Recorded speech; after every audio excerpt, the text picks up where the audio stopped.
promise of immortality.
Hey guys, we're gonna get started in a couple minutes. Just wanted to let those of you out there know it's a pretty short patch, and we'll see how it goes. But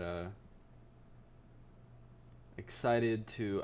I've been theory crafting up a storm already. I really like these changes, so stay tuned. I think we'll just give it like 2 more minutes and just start at 5:30. So if you're watching the VOD, just skip forward a sec. And yeah, I just decided to do no music today. Just wasn't feeling it. Still waiting. If anybody wants to hop in Discord and be a guest today, feel free to. I've been kind of lax about inviting people, so if anybody's out there and wants to join, find the Discord link either, I believe, under this channel if you're on my Twitch page, or if you're on Reddit, just go to True Dota. It's on there. But thanks, guys. We'll be getting started in about another minute.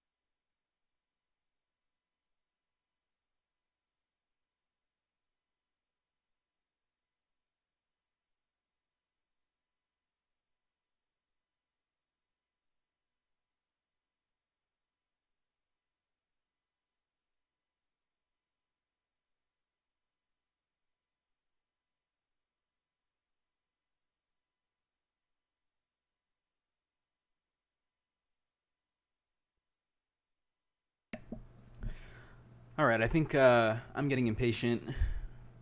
Nobody's showing up. Let's just get this show on the road.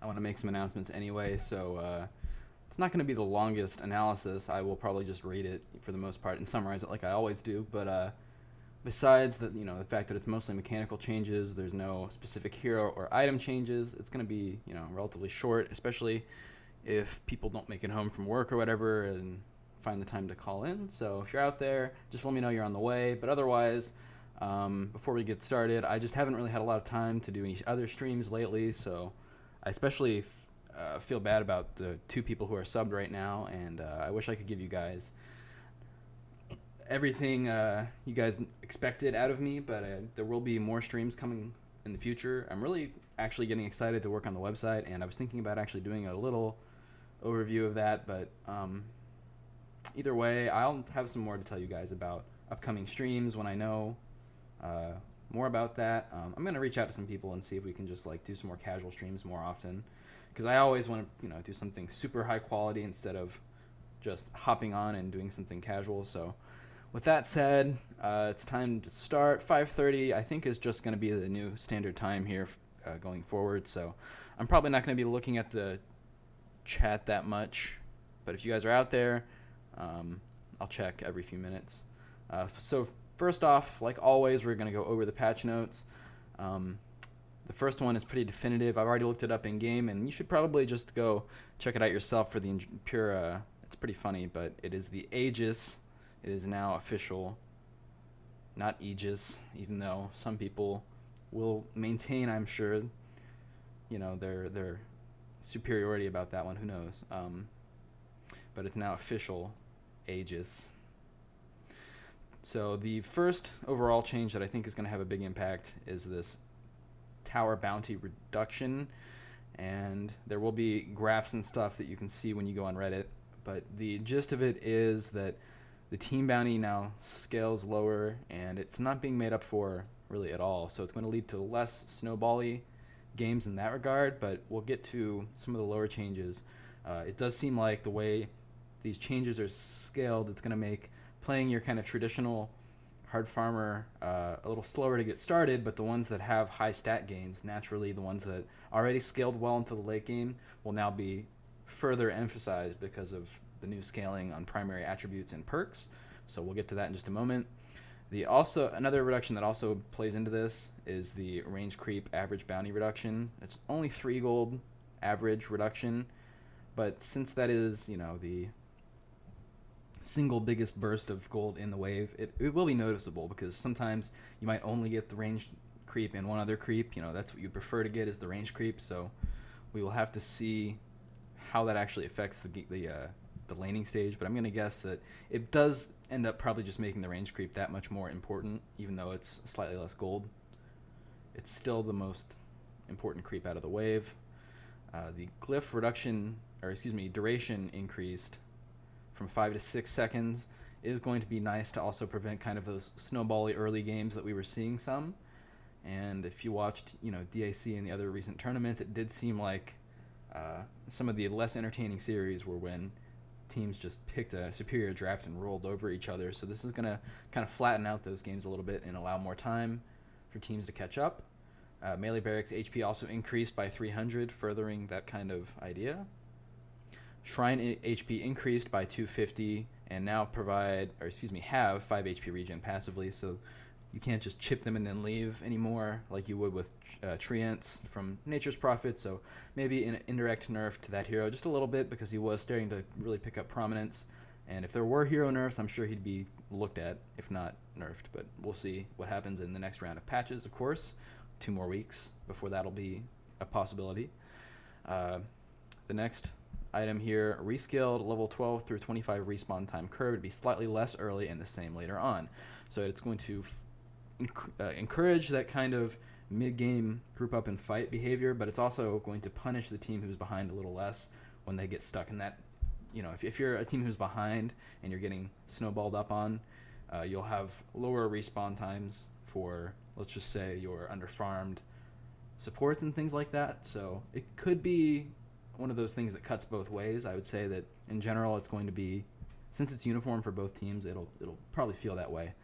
but we'll see if there's maybe heroes or strategies that are adjusted because of it. And that's kind of, the net effect of this patch. We'll have to see what the next event looks like, which I think starts later. Is it next week? Either way, let's keep going. Removed hero class-specific perks. They now affect all classes. However, the primary perks are increased by 25% for the class that they match to. The other change is that status resistance is no longer a perk for strength heroes. Instead, magic resistance was moved from intelligence to strength. And now intelligence just has one less perk, whereas before it had one more perk than everything else. So I think it's a good change for uniformity. I've already played with it in game, just in demo mode, but it does seem like it's a good change, but really it's going to be interesting to see if teams can seize upon this kind of window here where maybe some of these teams aren't going to be expecting how strong these heroes scale. We talked about it in Discord a little bit, but any hero that stacks one attribute really highly, whether that's Silencer or OD, or if it's Pudge or Undying, those are the ones that stood out to me. But even just your Agi carries will be a lot stronger because of it, especially the ones that already like building straight Agi items like Terrorblade, Anti-Mage, those type of heroes. So I do think it'll be interesting to see, like somebody mentioned, Chaos Knight. He will be getting now magic resistance on his illusions, if I'm not mistaken, from strength. So look out for some kind of illusion strength hero strats. Maybe even going to see the rise of item builds that don't necessarily match primary attributes anymore. You could see Silencers building butterflies. You could see Huskars building, straight butterflies and things like that. It'll be interesting to see. I think it's also an indirect buff to Tiny, who is now the only hero who has innate status resistance from his ultimate. So I have already predicted I think there'll be more items that give status resistance in the future, but it's a cool mechanic for now, and I'm glad they have kind of removed it from the perk pool and made it a more unique mechanic. That's really fun for me. Just thinking about all the possibilities as far as items and heroes. I mean, I love this change. It really does make a lot of sense to me, the way they structured things now, and I kind of wish they had gone this way from the beginning. The only thing that I think is suspect is the 25%. I don't know if that's too much, too little. I'm sure they played around with it, but we'll have to see how that plays out in practice. I tried already, like the out-of-control Pudge, the out-of-control Silencer, and it seems like the scaling is there, but it's going to be more steep than before. It's not going to be, too out of control, so to speak. So I would be curious to know anybody who's there in chat. I've been trying to watch. I don't think anybody's there, to be honest. So this is more for you guys in the VODs, if anybody's watching later on. Your thoughts on the patch, your predictions for the patch. Shout out to me on Twitter. That's @FreelanceDota on Twitter if you have any predictions, and I'll get back to you. I'll retweet you, whatever. Just, shout out to me if you have any thoughts on the patch yourself. It does seem like the emphasis now will be on stat scaling for late game. So any hero that has strong stats versus those that are kind of balanced by the fact that they have weak stats, I think those heroes will feel weaker going forward. So it's hard for me to think of all the Agi carries that have low stat gain off the top of my head, but if you wanted to go, like, I have the link right here. Let me pull it up.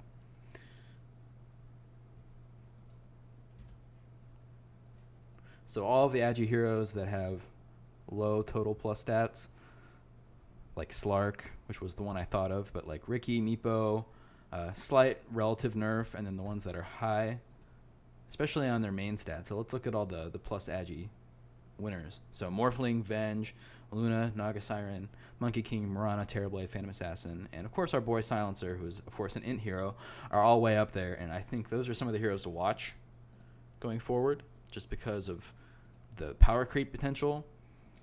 I mean, there's always going to be heroes like Centaur, but it's hard for me to imagine a runaway Centaur taking over the meta, just because even with magic resistance, he doesn't do that much.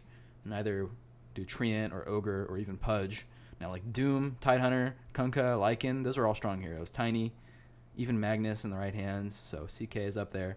I like Brewmaster. You're starting to see how some of these heroes, right through like this middle... wrong highlight. Through this middle section here are going to be pretty strong. Like DK is up there as well. So look for some of these heroes. Like I would expect DK to rise in stock now because of his relatively high strength gain. He now has more innate magic resistance that he didn't have before. And the status resistance was great, but he can just build Aeon Disc if he needs to. I think it'll be a kind of like the meta. I've been using this word a lot lately, but crystallize. The meta will crystallize maybe. Aeon Disc seems to be quite a popular item right now, and it's only going to become more popular after this patch, would be my prediction. So I'm going to check one more time. I don't think anybody has showed up in Discord, so Sloth was like on his way home from work. I'm going to go hit up everybody one time and see if anybody is on their way. But otherwise, if nobody's there, I don't want to spend too much time pontificating. Treeman's not online. All right, I think we're going to call it unless anybody shows up right now. But thanks, everybody, for tuning in or watching the SPOD. And, oh, whoa, Darklight's here.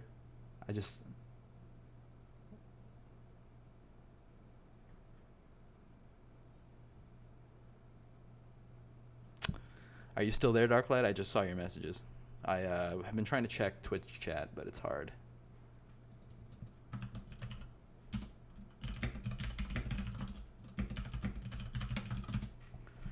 Would love to get Darklight in if he is actually in Discord.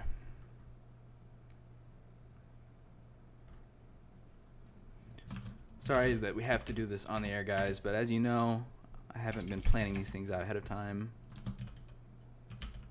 He's not in Discord. Well, that's a shame, but I think unless he shows up, I'm going to call it. Oh, all right, guys. Yeah, I don't see him anywhere. I could try him on Twitter, but that might take a minute.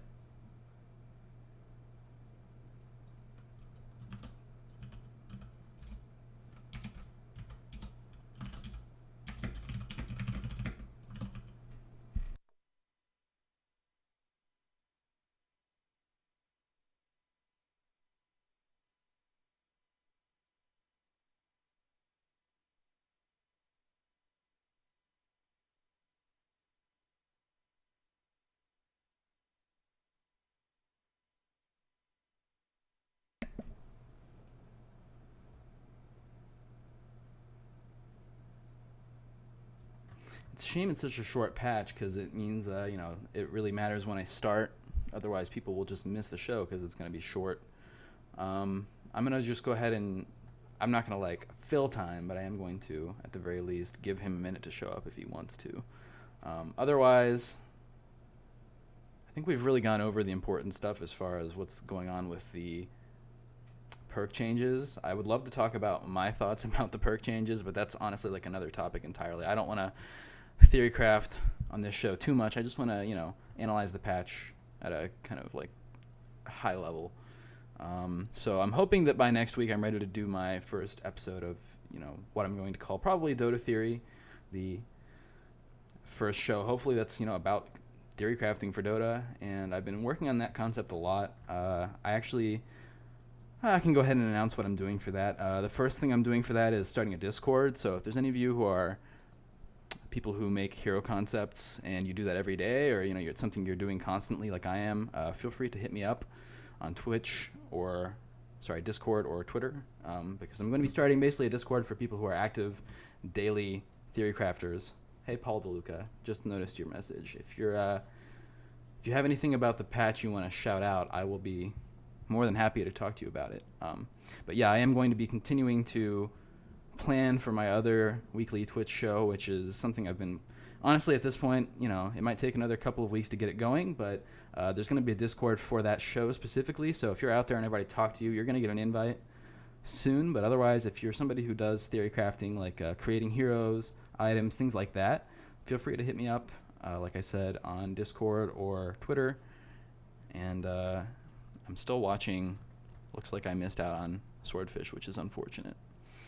But just one more plug. In the future, the goal of this show is to have people call in. So I know people are busy with work, school, whatever, and this isn't the most convenient time. So mark it on your schedules, though. If you have a better time you would like to see for the show, feel free to request. We could even do multiple things per week. So it's really all about those of you watching. If any of you guys want to chime in, feel free to, as always. But otherwise, yeah, I'm going to go check one more time. Did I miss any messages? Yeah, it looks like I'm going to call this a day, guys.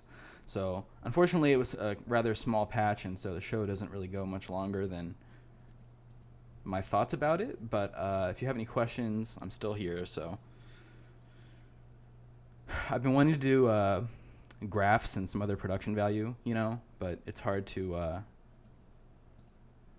get that ready before the show, not knowing. I have to put in, legwork and get that ready ahead of time so I can just plug the numbers in. And so far, haven't had enough time to plan out for that. So if you guys ever want to request anything like an in-depth explanation, especially if you see the patch drop and you have time to do it before the show starts, I've been thinking that, I like to illustrate things with visuals, and the fact that I'm not, having any ready kind of doesn't seem like my style. So maybe in the coming weeks I could even move the show back a few hours or even a day so I can give you guys time to gather your thoughts, to plan ahead and call in, and then also I could have some visuals ready. So that's something I've thought about for a long time, but either way, Twitch chat looks like there's nothing happening. So I'm going to call it a day, guys. Thanks for tuning in, and this has been Freelance and Friends.